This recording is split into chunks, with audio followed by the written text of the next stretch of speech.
大家好，我是小高姐。今天我们来做焦糖布丁。怎么样才能做出来口感细腻、外表光滑、糖浆颜色鲜亮的焦糖布丁呢？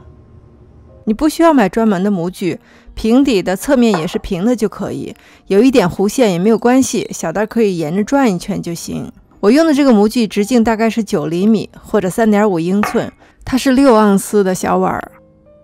先来熬糖，不锈钢厚底小锅，加入水、糖，全程不需要搅拌，大火烧开后转小火，糖浆在这个阶段会保持一段时间，因为它在蒸发水分。变成浅琥珀色之后呢，水分都蒸发的差不多了，糖浆的颜色变化会非常的快。这个时候呢，把锅拿起来这样转动，你要看的是挂在锅底薄薄的一层糖浆颜色，这个是比较准确的颜色。一旦到达深一点的琥珀色，马上关火，加入水，会溅起来，要小心。水进去之后呢，糖浆的温度就降下来了，气泡散尽，你会看到糖浆的颜色是红亮红亮的，非常漂亮。倒入小碗里，一个碗底儿就够了。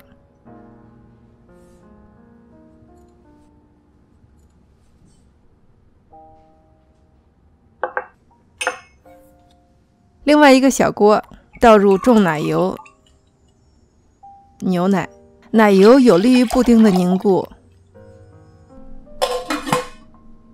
烧开，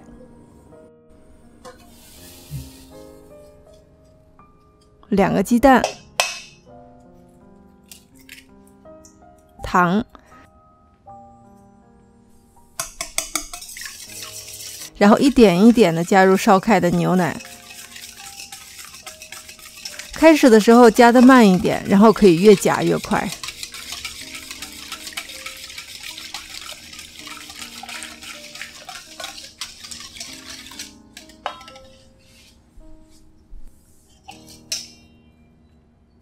拌好之后呢，气泡下面是均匀的牛奶蛋液。过滤。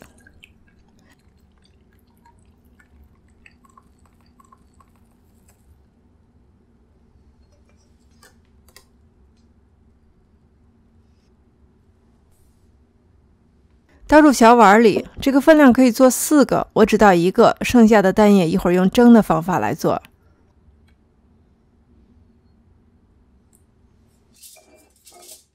盖上锡箔纸，标明1号。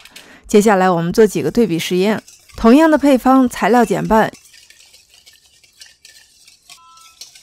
像打发蛋清那样使劲的搅拌，看一看是不是搅拌会使布丁里产生气泡。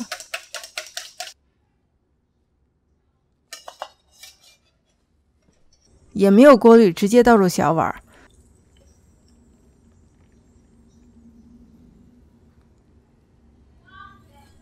打去上面的浮沫，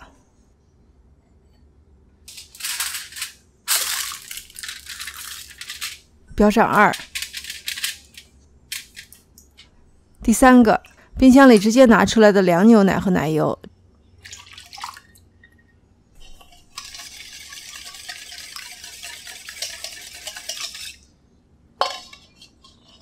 这个也没有过滤。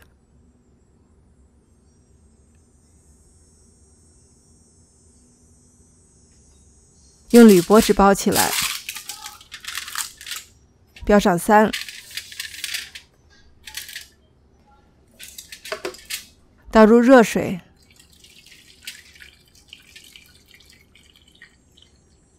跟蛋液的高度差不多，水是起保护作用的。同样的烤箱，同样的温度来烤，40分钟后把1和2拿出来。第3个因为是凉牛奶，初始温度低，多烤10分钟。刚烤出来，表面已经定型了，但是看起来还有一点软。它在放凉的过程中呢，会继续凝固。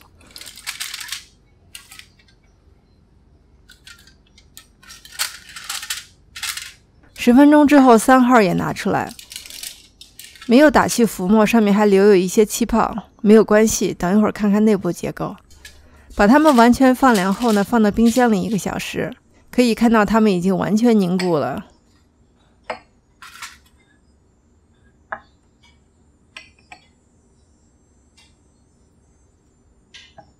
看一下1号是什么效果。用小刀沿着边刮一圈，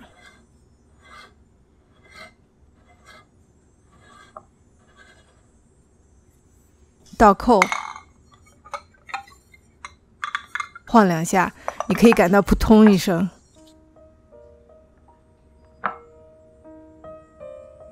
大家顺便瞅一眼焦糖的颜色啊，不会发黑，非常美丽。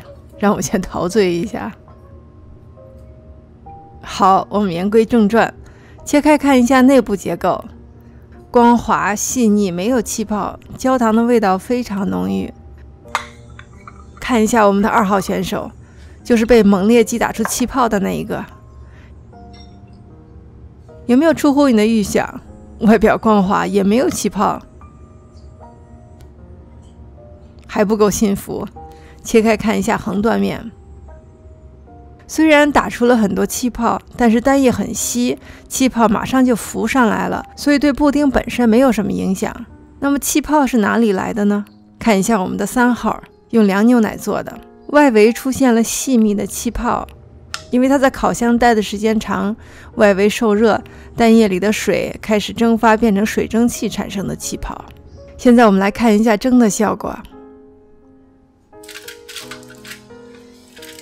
开水上锅蒸，中小火蒸10分钟，关火焖5分钟。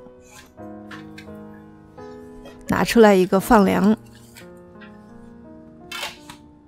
剩下的继续蒸10分钟。放凉之后取出来，外面的一圈看到一些气泡，因为蒸锅里蒸汽的温度要比烤箱里水浴法用的水的温度要高，虽然蒸的时间短，但是更容易产生气泡。里面是依旧顺滑，其实外面这几个气泡并不影响它的口感。如果继续加热的话呢，蛋液里的水蒸发的越来越多，气泡会越来越大。这个是多蒸了10分钟的布丁。但是用蒸的方法，如果你掌握好时间，也可以蒸出没有气泡的布丁。总结一下，搅拌产生的气泡对布丁没有特别大的影响，过不过滤也没有关系。